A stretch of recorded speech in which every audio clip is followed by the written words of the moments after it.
Subscribe for more Hello content. student, I hope you all are doing well. So today's topic is determinant of order third. इसके previous lecture में हमने determinant of order first and second discuss किया था. Okay, आज का जो topic है हमारा वो डिटर्मिनेंट ऑफ ऑर्डर थर्ड का है कि अगर हमारे पास डिटर्मिनेंट होगा ऑर्डर थर्ड का होगा तो उसको हम कैसे एक्सपैंड करते हैं, कैसे इसको हम सॉल्व करते हैं. ओके, चलिए तो अपने टॉपिक का नाम सबसे पहले लिखते हैं, determinant of order third. Okay, तो इसके फर्स्ट ऑर्डर में हमने क्या देखा था, जब हमारे पास ऑर्डर कैसा था, फर्स्ट था, तो उसमें एक ही एलिमेंट होता था. ठीक है, तो जो भी एलिमेंट था उसको सॉल्व करने के बाद हमारे पास वही एलिमेंट फिर वापस से आ जाता था. सेकेंड ऑर्डर में हमने क्या देखा था कि एलिमेंट हमारे क्या होंगे, A11 A12 A21 A22, 2 cross 2 की ये मैट्रिक्स होगी, डिटरमिनेंट होगा. इसको हम सॉल्व करते थे, कैसे सॉल्व करते थे, क्रॉस मल्टीप्लाई करते थे, A11 A22 minus A12 A21. तो ये था हमारा फर्स्ट ऑर्डर का, ये था हमारा सेकंड ऑर्डर. अब थर्ड ऑर्डर का होगा, मतलब 3 क्रॉस 3 की मैट्रिक्स होगी. एलिमेंट क्या होंगे, A11 A12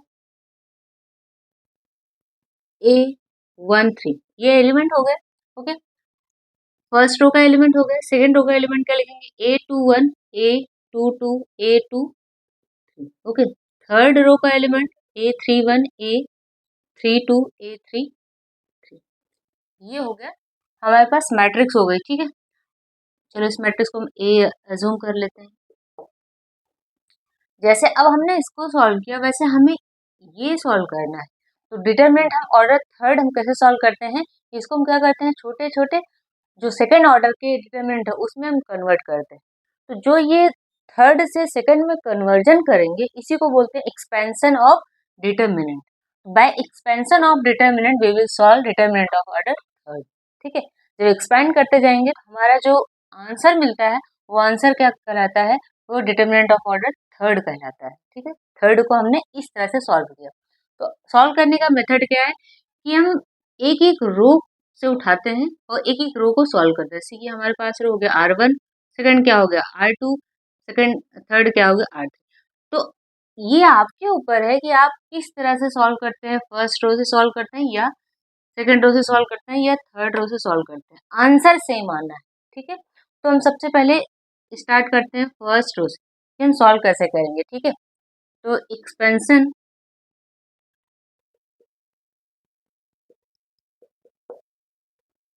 ऑफ रो 1, रो 1 का एक्सपेंशन हम करके देखते हैं.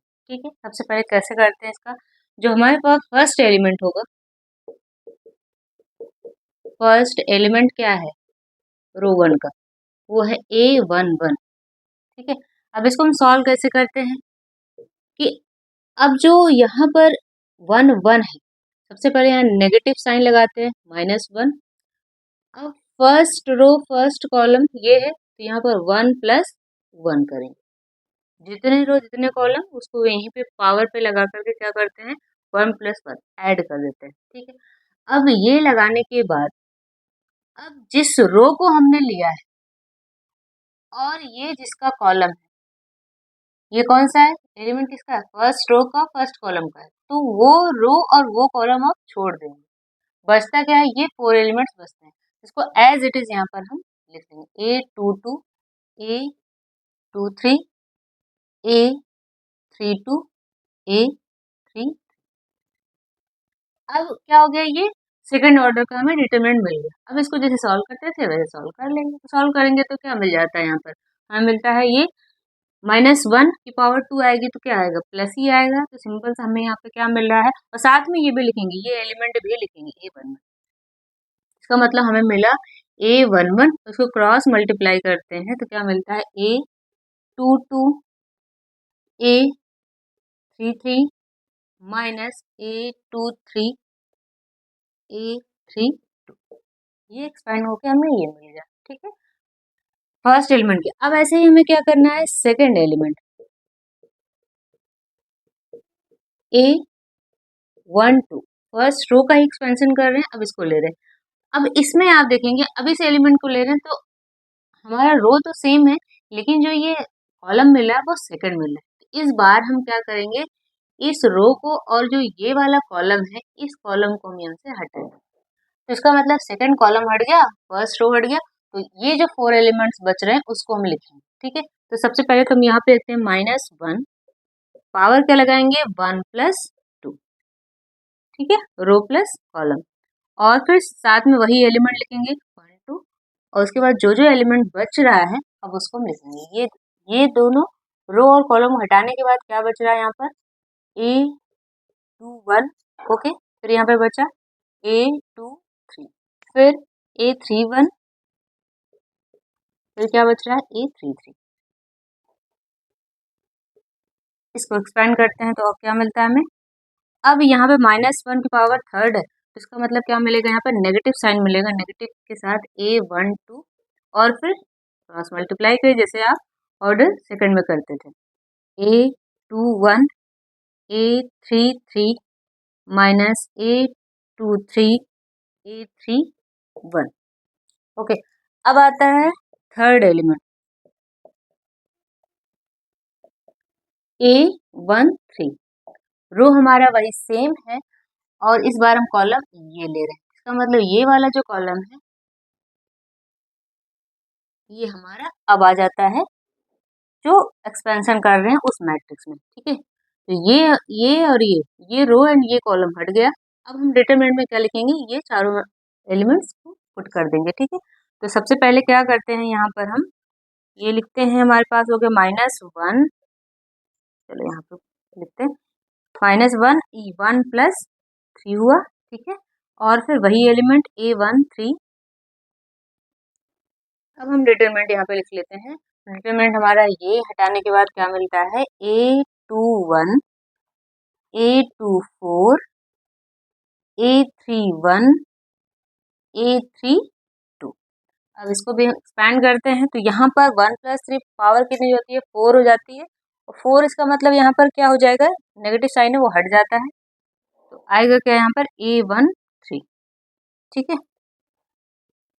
ये हो गया, क्रॉस मल्टीप्लाई करते हैं तो क्या मिलता है A21 A32 -A31 A32।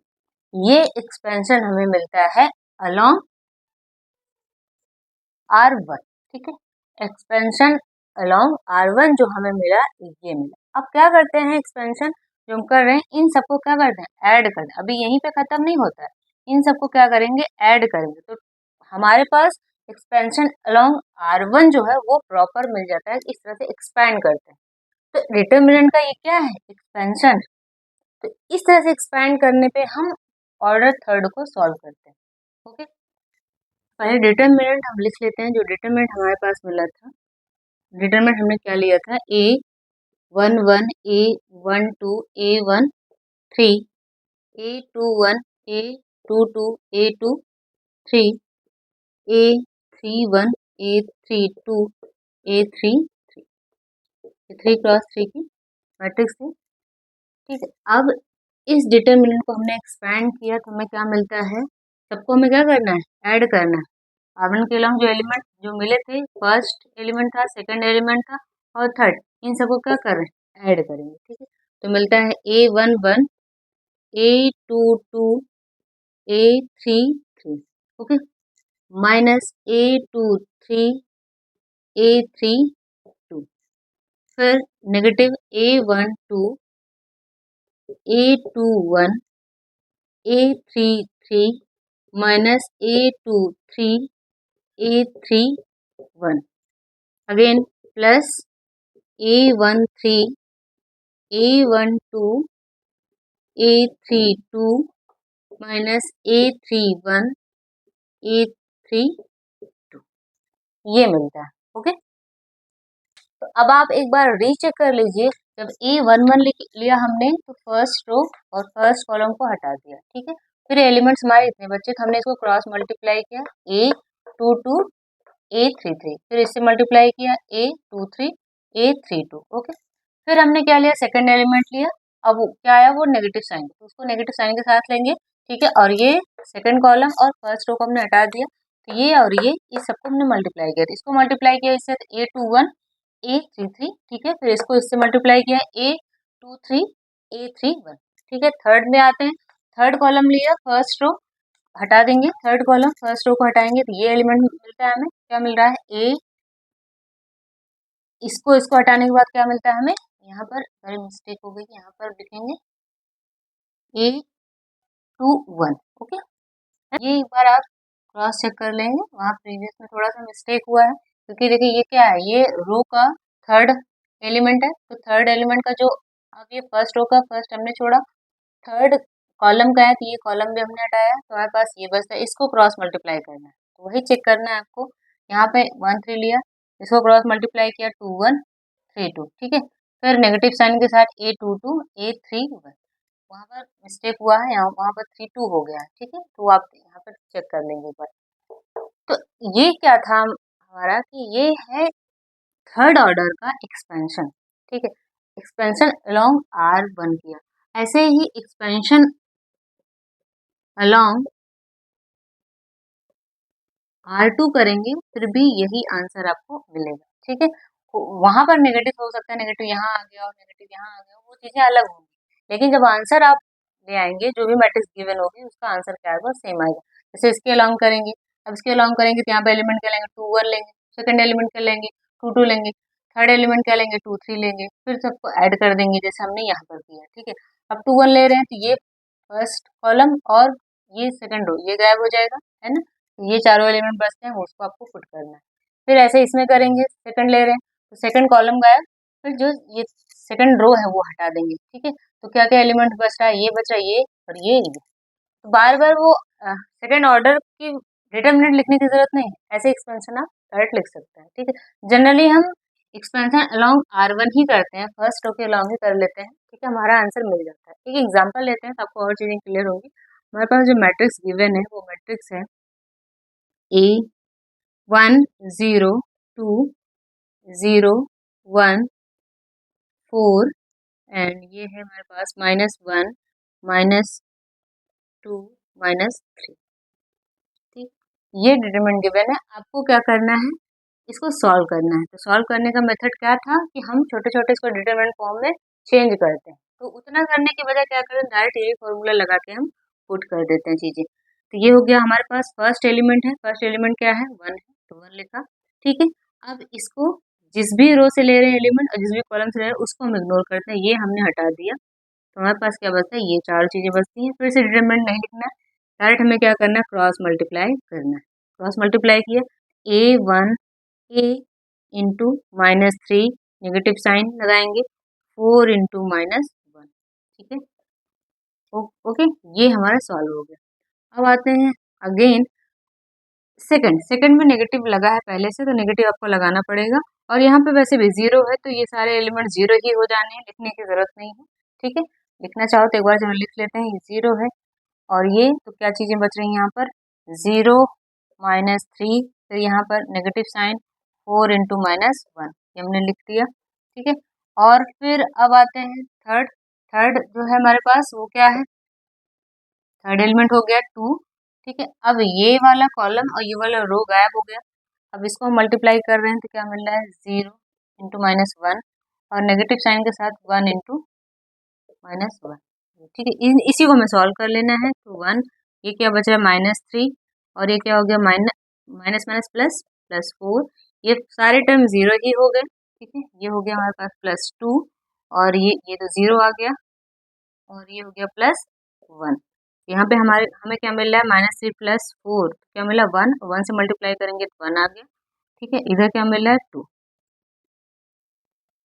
तो हमारा जो आंसर आता है वो क्या आता है, 3 आता है। तो आंसर कैसा हो सकता है, पॉजिटिव भी हो सकता है, नेगेटिव हो सकता है, जीरो भी हो सकता है, डिटरमिनेंट कुछ भी हो सकता है, ठीक है।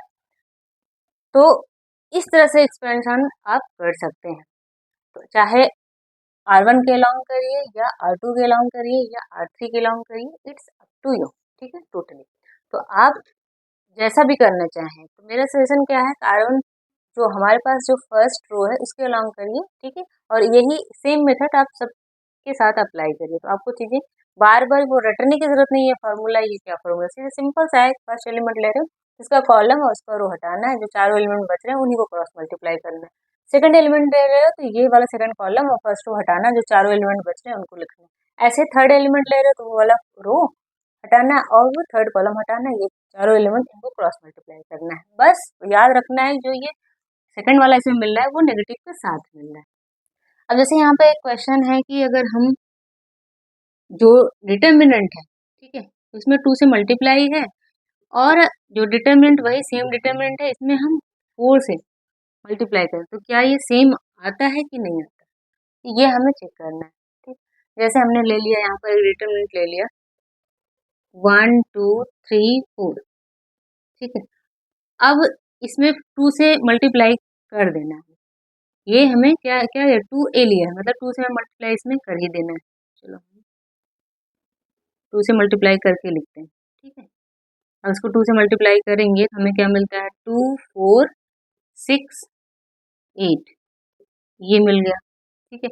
अब इसको हम सॉल्व करते हैं तो हमें क्या मिलता है 2 इंटू 8 माइनस 4 इंटू 6, इसको मल्टीप्लाई इसको करते हैं तो ये क्या हो गया 16 और ये क्या हो गया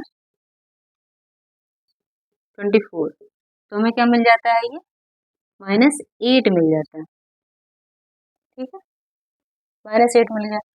अब क्या यही अगर हम 4 से बाद में मल्टीप्लाई करते हैं तो मिलेगा क्या, देखते हैं। हमारे पास मैट्रिक्स क्या है 1 2 3 4, ये हुआ, इसको मल्टीप्लाई कर देते हैं तो क्या मिलेगा। अब क्रॉस मल्टीप्लाई करेंगे तो ये हो गया 1 इंटू 4 माइनस 2 इंटू 3, ये मिलता है 4 माइनस 6, क्या मिल गया -2, ठीक है। अब इसमें डिटरमिनेंट सॉल्व करने के बाद 4 से मल्टीप्लाई करना है, 4a करना है, ये तो था हमारे पास a, तो क्या मिल रहा है, इसको सॉल्व किया हमें, हमारे पास क्या आया -2 आया, तो 4 इंटू -2 करोगे तो क्या आएगा -8 ही आ रहा है, ठीक। तो अगर इस तरह से क्वेश्चन गिवन है तो आप इसे चेक कर सकते हो। इसमें हमने क्या किया डायरेक्ट 2 से मल्टीप्लाई किया था, ठीक है। इसमें क्या डिटरमिनेंट सॉल्व करने के बाद 4 से मल्टीप्लाई किया तो आंसर क्या आ रहा था, सेम आ रहा था, ओके। तो ये तो हो गया एक्सपेंशन अलोंग R1, ठीक है। तो मतलब हमने क्या पढ़ा यहाँ पर डिटरमिनेंट ऑफ ऑर्डर थर्ड, तो ऑर्डर थर्ड को हम इस तरह से सॉल्व करेंगे, जैसा भी एक्सपेंशन आपको करना है अलोंग R1 करना है, अलोंग R2 करना है, अलोंग R3 करना है, कैसे भी आप कर सकते हो, ठीक है। मेथड हमारा यही सेम रहने वाला है, ओके। तो अब डिटरमिनेंट ऑफ ऑर्डर थर्ड पढ़ने के बाद हमारे पास क्या बचता है कि हमें प्रॉपर्टीज पढ़नी है डिटरमिनेंट की, ओके, कि क्या क्या प्रॉपर्टी हो सकती है, कभी 2 रो सिमिलर हो या 2 कॉलम सिमिलर हो तो क्या चीजें हो सकती हैं, है ना। तो ऐसे कई सारी प्रॉपर्टीज हैं इसकी, छोटी छोटी कम से कम आएंगी प्रॉपर्टी, जो हमारी 13 या 14 प्रॉपर्टीज आएंगी, ठीक है। उसको हम नेक्स्ट लेक्चर में कवर करते हैं, बहुत ही इंपॉर्टेंट प्रॉपर्टीज होंगी, उसी की बेसिस पे आगे काफी न्यूमेरिकल्स होंगे जो हमारे लिए हेल्पफुल होंगे, हम उसको सॉल्व कर सकते हैं, ओके। आज के लिए बस इतना ही, मिलते हैं फिर अपने नेक्स्ट लेक्चर में, तब तक के लिए बाय बाय, टेक केयर।